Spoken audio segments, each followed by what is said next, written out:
currently because I am trying to just find a schedule that works for me and that works for everyone as far as doing these lives. I mainly want to do them in my school community and not on Facebook because I feel like Facebook is so disorganized.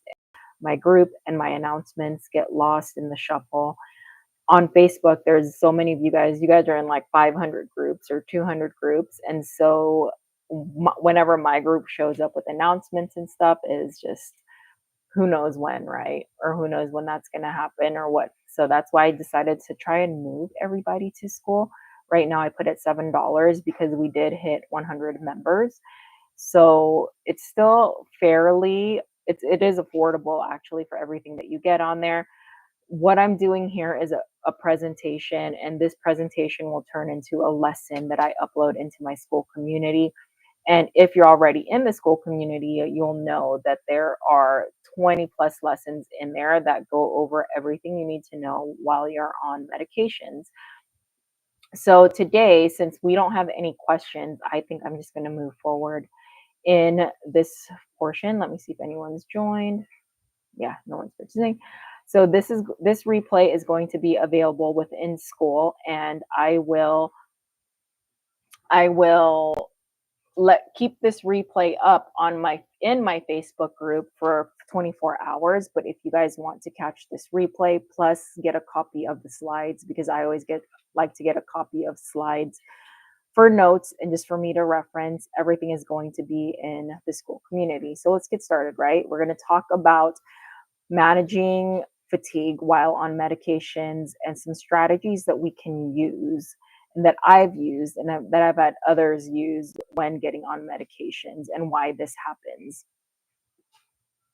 Let me move the slide. Okay. So most of what's happening when you are fatigued on medications, most of the time, the big culprit is you're not consuming enough calories. So let's say you first start medication, your appetite is greatly suppressed. I've seen it all over, and this has happened to me as well, where they take the shot or they increase their dose, and they're like, I can't eat it another bite. If I eat 2 bites, I feel nauseous. I just can't eat. But surprise, surprise, what happens? Your blood sugar dips, there's fatigue, brain fog, you have mood swings, your metabolism is going to slow down. And if you're working out, if you can even work out, you could barely recover. So I would say if I were to address the number one cause of being tired while on medications, that's under fueling. So what can you do to bust through this, right? You can, first of all, I wanted to say that I don't want you guys to be afraid to eat more because I see this often. Like when you have been on a dose for 4 weeks, 6 weeks, you start getting some appetite back, and a lot of people get scared and they said, oh no, I'm starting to feel hungry again. It's time for me to increase my dose. And I'll tell you right now, that is not always the answer.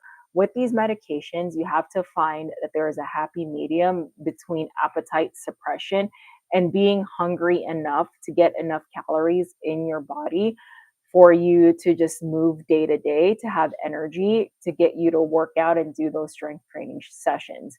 This is the one thing I want you to understand is you can still be in a caloric deficit, meaning your body, you can caloric deficit and you can still lose weight. So in the beginning, you're like, oh, my appetite's so suppressed, I could barely eat anything. It's not, for me, it's not a win because we need food to fuel our body and we need enough food to fuel our body.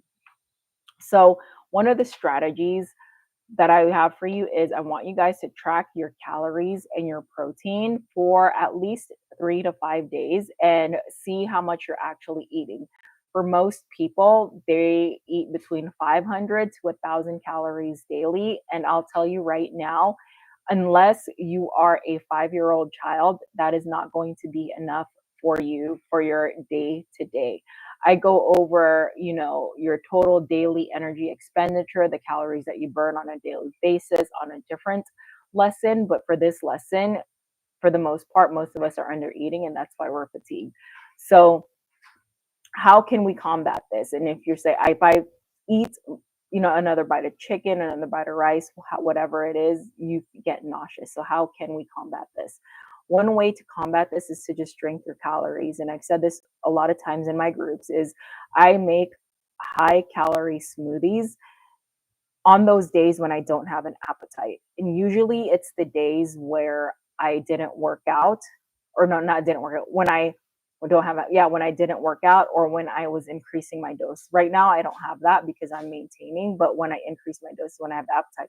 So drink your calories when you can. That's just the way it is. Make a conscious effort to get to your actual deficit calories and stop under eating, because then it's just going to cause this vicious cycle of being tired, not having enough energy to move around, not having enough energy to work out. So have those high calorie protein shakes. And what are they, right? So 1 or 2 scoops of protein powder, peanut butter, chia seeds, Fairlife milk, or any type of milk if you're lactose intolerant.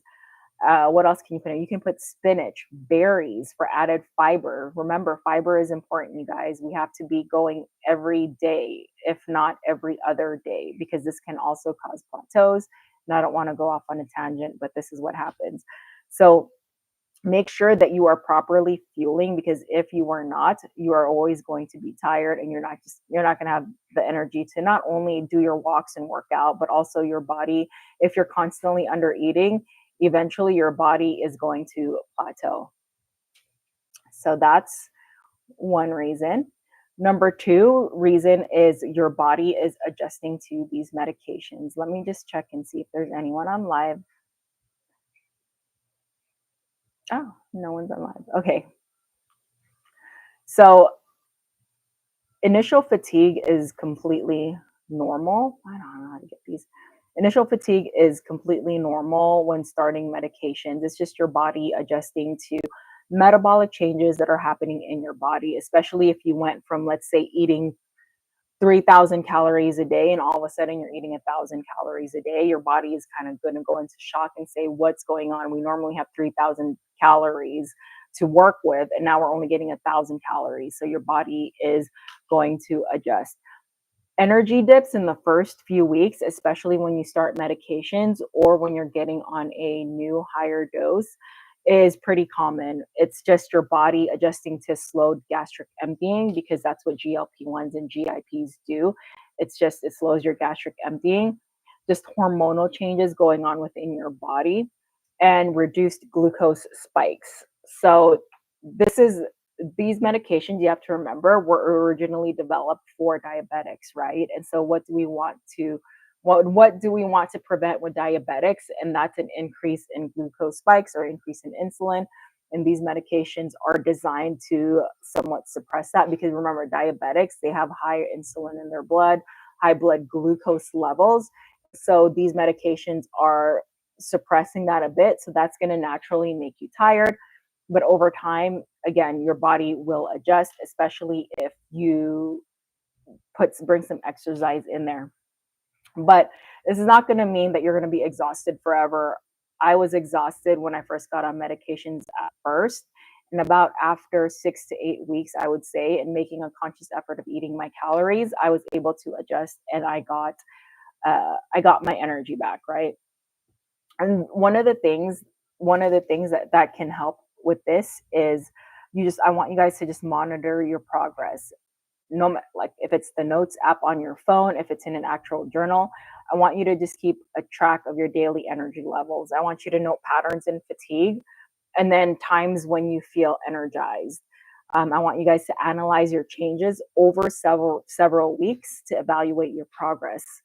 There are so many things that go into having energy levels. It's day to day. If you're a woman, it's because of your menstrual phase, or because of hormone, not hormonal, menopause or things like that. But I want you to keep a daily journal and keep track of your energy levels, because I'll tell you this too.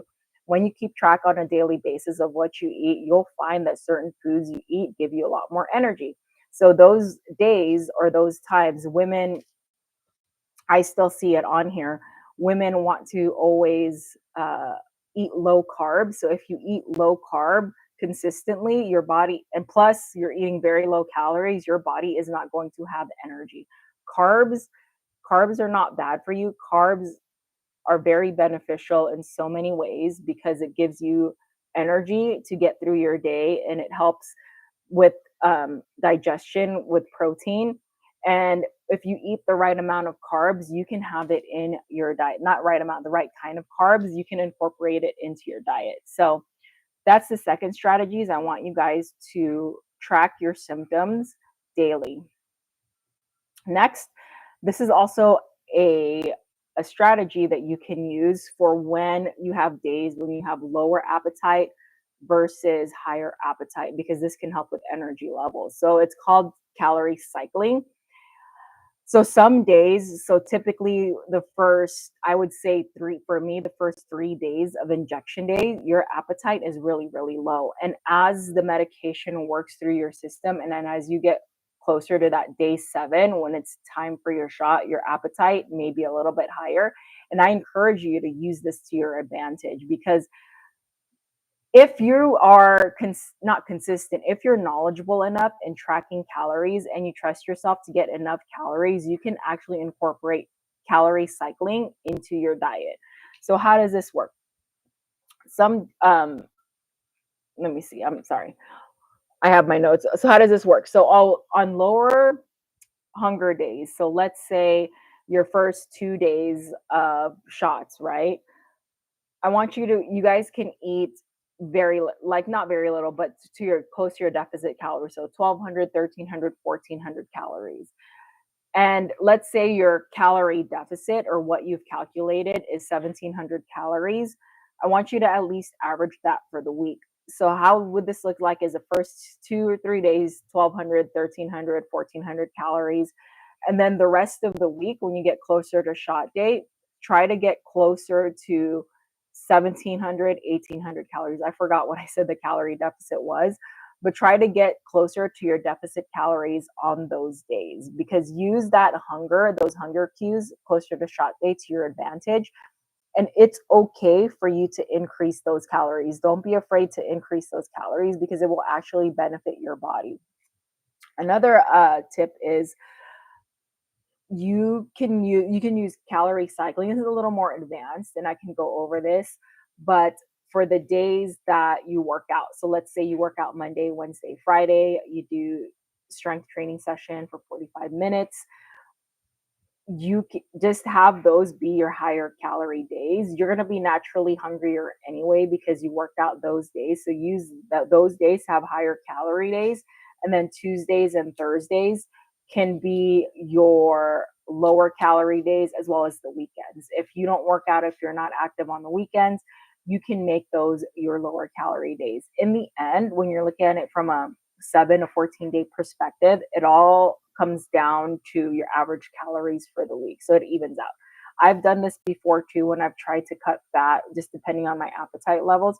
And also during my menstrual cycle, I'm hungrier the week before my period. So I strategically use this to just eat more food. And eating more food, I went over this during plateaus, revs up your metabolism. So strategy number 4 is you can build energy throughout the day. Someone in the Facebook group, I just talked to someone about this. Let me just make sure my mic was on. And she told me that she doesn't have enough energy to get a workout in. Most days she's laying in bed and she can't even get herself to go and exercise. And I asked her, well, when you go for those 10-minute walks, do you feel tired or more energized? And she said, I always feel more energized after those 10-minute walks or after I work out. And so this is what I always tell a lot of my clients and a lot of people that I talk to. The last thing, right, that you want to do when you're feeling tired is go and work out. And this is a strategy, a mental strategy that I use with myself and I tell people to do. Just go in and work out for 10 minutes, or give yourself 5 minutes, start stretching, start walking, start some sort of movement. If after 5 or 10 minutes you still have very low energy and you're just not up for it, then give yourself permission to just forget about the day, and you'll just start over tomorrow and try to work out tomorrow. So that's how you can build energy throughout the day. You can also, the little spurts of exercise is better than nothing, right? If you're working and you get your 10-15 minute breaks, use it to walk around the block if weather permits. Or if you're at home like me and you prefer walking on a treadmill, whenever you see an opportunity, just hop on the treadmill, do a 5 or 10 minute walk. All those little things will add up and will help give you energy throughout the day. Surprisingly, movement will give you more energy. Let's see right here. Oh, and this is the one that I want to start doing is first thing in the morning, try to get outside, even if there's no sun. Morning sun, 20 ounces of water and protein first thing in the morning is going to give you energy before you even have your coffee or your just energy drink of choice. Those three things: get outside, hydrate, 20 ounces of water first thing before you have any coffee, and start your day with a high protein meal. And those things will help get you energy throughout the day. Other tips is, again, find some way to move early in the day. Do a quick yoga flow for 10 minutes when you get up. Step outside and just walk around the block for real quick. Or I blanked out. Yeah, in the morning sun that I talked about. Start your day with water, and even if you feel up for it, I do recommend electrolytes in your water, and then 15 to 20 grams of protein within an hour of waking. And make sure, and I didn't put the strategies in here, but I should have, but make sure to get adequate sleep. That is, and I will do a completely different lesson on sleep and recovery and why it's so important for a weight loss journey. So also, I have on here on the slide, drink water consistently throughout the day. You guys all know this to prevent fatigue, preferably 80 ounces to 100 ounces of water. You want to include hydrating foods, fruits and vegetables, and don't just say you drank water, but actually monitor it. Get a 40-ounce water bottle. Everyone has them these days, a 30-ounce water bottle, and track exactly how much water you're getting in throughout the day. You'd be surprised to know that many people are underhydrating. People always say, oh, I get 80 ounces or 100 ounces, but it's just a guess. But find a way to track your water intake, because not only is it going to be good for energy while we're on medications, but it will also help keep us regular. And I know if you're like me, you don't want to be going to the bathroom 20 times a day, but unfortunately, that's part of it. Okay, let me check and see if there's anybody on live. Nope, nobody's here yet. Perfect. So we'll just keep going. Oh, are we okay.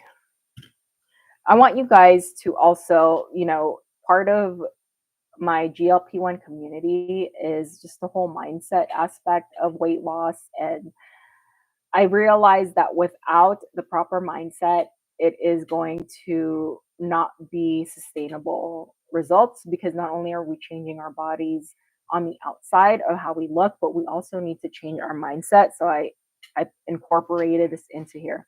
So if you have low energy days, don't beat yourself up for it. It's completely normal. Recovery is essential. It's part of losing weight, it's part of weightlifting, and it's just good for overall well-being, because if you found that you've recovered adequately, performance as far as weightlifting and other things that you do will be better.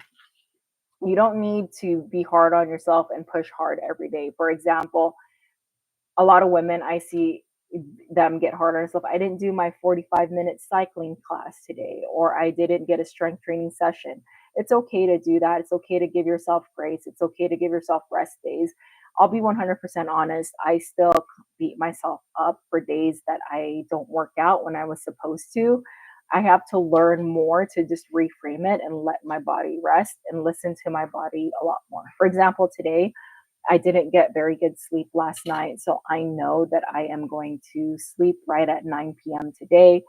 I did get a workout in, so yeah, and I did a full work day, so I'm going to be very tired, but it's okay. Low energy does not mean failure. It just means your body needs care. Again, I really want you guys to be in tune with your body and listen to what it needs. Knowing when to rest and when to push yourself is going to be crucial for long-term success.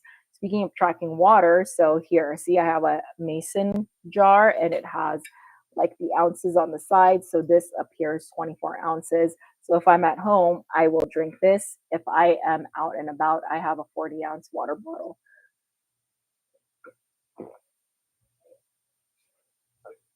So some strategies that you can do for low energy days if you still want to move your body.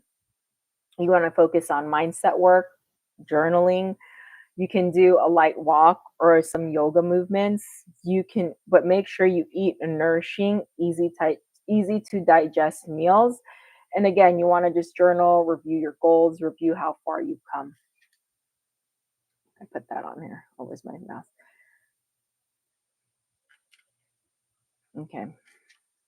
So here, I want you guys to track your energy patterns. Again, keep a journal. You should be keeping a journal anyway throughout your journey so that you can refer back to it 5 months from now and realize how far you've come if you've hit a plateau. I always encourage that with everyone that I speak with. Keep a fatigue journal allows you to monitor daily variations in your energy levels, and it's going to help you identify potential triggers or patterns contributing to fatigue over time. So one example of this is, I know some people get this, is if they eat a higher carb meal at lunchtime, they're going to have that 2 p.m. afternoon slump. So avoid that by just having more high protein lunch, limiting the carbs at lunch, and then spreading your carbs out throughout your breakfast, snacks, and dinner. And then also, women will often feel lower energy during their luteal phase. So this is the week before your period. Again, listen to your body. If you can't get a full workout in, there's no issues with dialing back on your workouts or just doing a gentler form of workouts the week before your cycle. And your appetite's going to change too. So you're going to be hungrier during your luteal phase, and so use this to your advantage. Don't feel guilty. If you have been lacking in appetite while you're on your GLP-1 journey, then use that to your advantage. And when you're hungrier, go ahead and fuel your body and eat more food. Trust me, your body will thank you. And you can also sync your workouts and your food around your cycle. So how I do this applies to me because during my luteal phase, which just happened, I realized before my period and like a little during my period, I will do a deload week, so just lighter weights, easier weights, and then I will fuel my body however I need to. If that means going up to my maintenance calories, I will do that, and I will not feel guilty for it because I know 3 weeks out of that, yeah, 3 weeks out of that month, I will hit it and right on point. Okay. So those are just some ways to manage fatigue. I initially did the number one underlying cause of fatigue is the under eating aspect of it. So tackle this first, get more food in your body by having those high calorie, high protein shakes. Make sure you're getting enough and make sure you're in those calorie deficits. So, well, thank you guys for joining my live stream. Hopefully you learned something here and you take away something from it. And again, this replay will be available on Facebook for 24 hours before I take it down. And then it's going to be available in my school community indefinitely. That's where I upload all my lives and my courses. I'll see you next time.